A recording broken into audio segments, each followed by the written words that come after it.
Hi friends.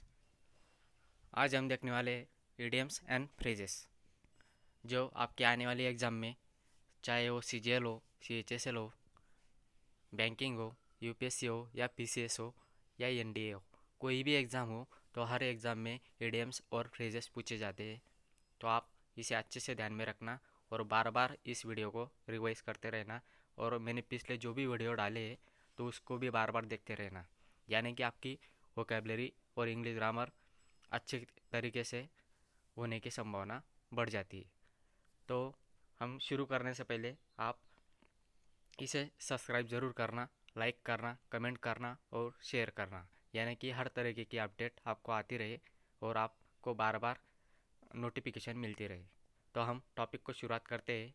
हमने कल देखा था 22 तक हमने करे थे, तो हम अगला देखते हैं। Bad blood. बैड ब्लड का मतलब क्या होता है? शत्रुता होना, मतलब एनिमिटी और बिटर रिलेशन। बिटर का मतलब क्या होता है? बिटर मतलब कट्टर होना। किसी के प्रति हम जितना भी कट्टर होते हैं या बहुत ज़्यादा मात्रा में शत्रुता हम मानते हैं या बनाते हैं तो उसे हम बिटर कहा करते हैं। बिटर का मतलब क्या होता है? कट्टर होना। तो बैड ब्लड, बैड ब्लड का मतलब क्या होता है? शत्रुता होना। एनिमिटी तो आपको पता होगा, एनिमिटी का मतलब क्या है? शत्रुता होना। तो बैड ब्लड, शत्रुता होना, enmity, bitter relations. Bag and baggage.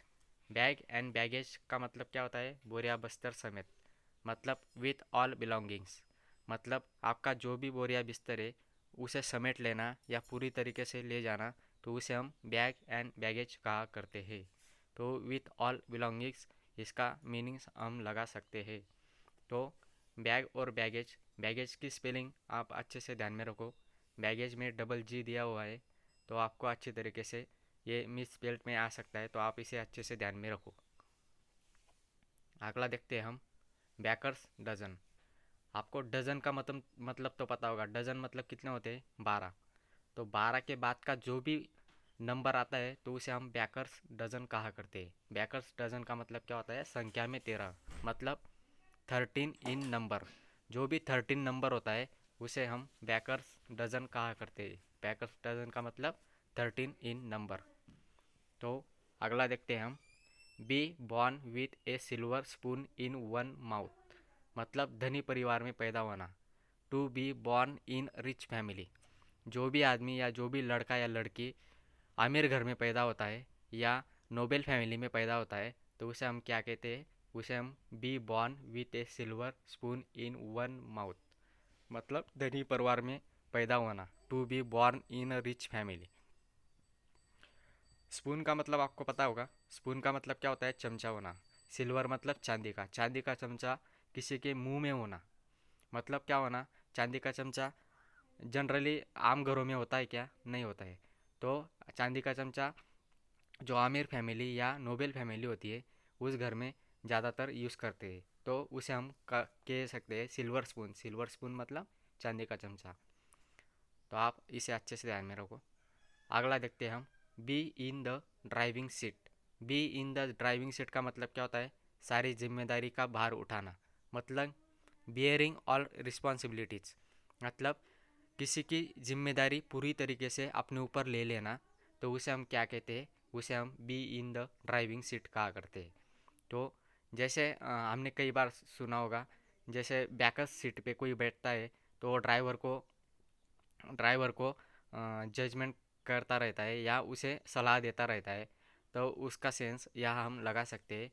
Be in the driving seat का मतलब क्या होता है? सारी जिम्मेदारी का भार उठाना, मतलब पूरी तरीके की जिम्मेदारी अपने सर पर ले लेना या उठा लेना, उसे हम be in the driving seat या बियरिंग ऑल रिस्पॉन्सिबिलिटीज़ कहा करते हैं।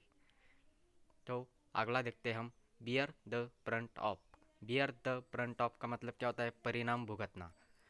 कोई भी चीज़ हम जो करते हैं उसका कोई ना कोई तो परिणाम मिलता है, तो उस भुगतने वाले परिणाम को हम क्या कहते हैं? उस भुगतने वाले परिणाम को हम बियर द फ्रंट ऑफ कहा करते हैं। तो इसका मतलब देखते हैं हम, meaning, to bear the main part of something unpleasant, मतलब कोई भी अनप्लीजेंट समथिंग होना, चीज़ होना। तो अनप्लीजेंट का मतलब क्या होता है? जो बुरी तरीके से हो या दर्द भरी हो या दुख भरी हो, तो उसे हम कह सकते हैं। तो बुरी तरीके का जो परिणाम हम भुगतते हैं, तो उसे हम बियर द ब्रंट ऑफ, या to bear the main part of something unpleasant. Unpleasant का सेंस निगेटिव या दर्द भरा या दुख भरा होता है। तो आप इसे इसे अच्छे से ध्यान में रखो। यह जो ऑप लगा है, ऑप ये आपको कई बार फ्रेजेस में आ सकता है, तो आप अच्छे से ध्यान में रखो। Bear of, bear the brunt in, bear the brunt at, ऐसा दे सकते हैं, तो आपको गलत नहीं करना है। तो यहाँ ऑप लगेगा, आप अच्छे से ध्यान में रखो, ये आ सकती है।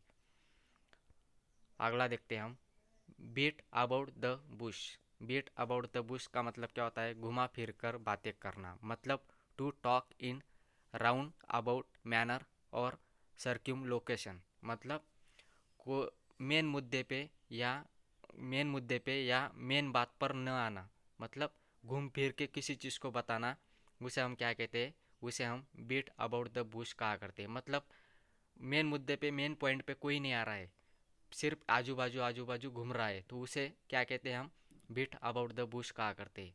मतलब घुमा फिर कर बातें करना, to talk in round about manner, circumlocution. इसकी स्पेलिंग आप अच्छे से ध्यान में रखो सर्क्यूमलोकेशन की। तो यहाँ यू लगा हुआ है, तो आप अच्छे से ध्यान में रखो। यहाँ ये भी दे सकते हैं, तो आप अच्छे से ध्यान में रखना। मिस स्पेल्ड में ये आ सकता है, तो आप इसे अच्छे से ध्यान में रखना। तो अगला देखते हैं हम, बीट ब्लैक एंड ब्लू। मतलब अत्यधिक पिटाई करना, किसी की अत्यधिक पिटाई करते हैं हम, तो उसे हम क्या कहते हैं? Beat black and blue. Black का मतलब काला, ब्लू का मतलब नीला। तो बीटिंग मर्सीलेसली, मतलब अत्यधिक, मतलब ज़्यादा मात्रा में कोई भी किसी की पिटाई करता है, तो उसे हम बीट ब्लैक एंड ब्लू कहा करते हैं, मतलब बीटिंग मर्सीलेसली। अगला देखते हैं हम, बीट हॉलो। बीट हॉलो का मतलब क्या होता है? काफ़ी आसानी, मतलब एक बुरी तरह से पराजित करना, मतलब to defeat thoroughly and conveniently. Convenience, जैसे आपने कन्वीनियंसली सुना होगा कई बार। तो विंसिंग का मतलब क्या होता है? जीतना किसी भी चीज़ में, तो किसी को हराना, तो उसे हम कह सकते हैं इनविंसिबल। आपने टर्म सुनी होगी इनविंसिबल, आपने कई बार वन वर्ड सब्स्टिट्यूशन में सुना होगा। तो विन इनविंसिबल का मतलब ही होता है ना, तो उस सेंस में यहाँ यूज़ किया गया है बीट हॉलो। बीट हॉलो का मतलब क्या होता है? काफ़ी आसानी एवं बुरी तरह से पराजित करना, किसी को पराजय करना या पराभव करना, उसे हम बीट हॉलो कहा करते हैं। मतलब टू डिफीट थोरोली एंड कन्वीनियंसली। तो इसकी स्पेलिंग भी आप अच्छे से ध्यान में रखो, सिंगली, कन्विंसिंगली, बराबर। अगला देखते हैं हम, अगला है बेक एंड कॉल। मतलब आज्ञा में रहना, ready to obey order instantly. Obey का मतलब क्या होता है? आज्ञा होना, किसी की आज्ञा होना, तो उसे हम ओबे कहा करते हैं। Beck and call, beck and call, ये आप अच्छे से ध्यान में रखो। बेक एंड कॉल की तरह या कोई भी दूसरा वर्ड डाल सकते हैं, तो आप अच्छे से ध्यान में रखो। आज्ञा में रहना, आज्ञा में रहना, किसी की बात मानना या रिस्पेक्ट करना, तो उसे हम बेक एंड कॉल कहा करते हैं। मतलब ready to obey order instantly. कोई भी व्यक्ति जो हमारे रिस्पेक्टफुल, हम जिसे मानते हैं, वो हमें ऑर्डर जब देता है, हम इंस्टेंटली उसे फॉलो करते हैं, तो उसे हम क्या कहते हैं? बेक एंड कॉल कहा करते हैं। बेक एंड कॉल का मतलब होता है आज्ञा में रहना। तो अगला देखते हैं हम, bed of roses. Bed of roses का मतलब क्या होता है?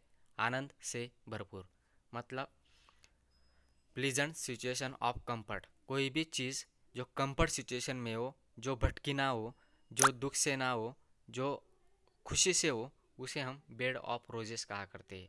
मतलब आनंद से भरपूर होना, किसी भी चीज़ को, जो भी चीज़ आनंद से भरपूर होती है, उसे हम बेड ऑफ रोजेस कहा करते हैं, या प्लीजेंट सिचुएशन ऑफ कंफर्ट। मैंने आपको अनप्लीजेंट और प्लीजेंट का मतलब बताया था।